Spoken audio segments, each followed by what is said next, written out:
letter to the Home Minister of India and the Chief Minister of Chhattisgarh regarding the issue of custody of Indian nuns.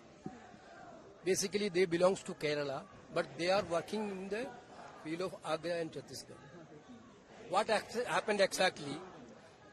As per the rules, they taken 3 women, aged women, for employment. But the government and the Bajrang Dal has conspired.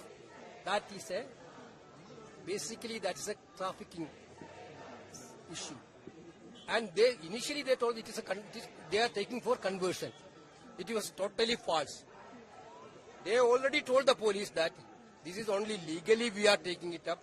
We have permission for the parents, but the police didn't hear that. The situation is like that.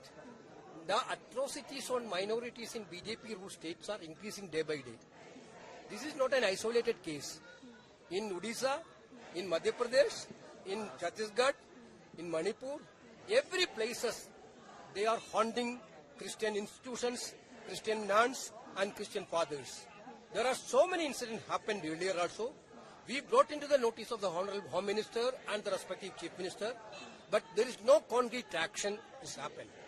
Now, this government is basically allowing Bajrang Dal, RSS, all these people to give, they have given freedom to all these organizations to attack on minorities.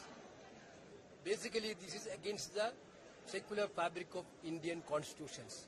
Basically, this is against the constitution. Constitution provides the freedom of religion, but through this action, government of the BJPs are sabotaging it. We are raising this issue to the parliament also. We already wrote the letter to the Home Minister and the Chief Minister of the Chhattisgarh. Thank you.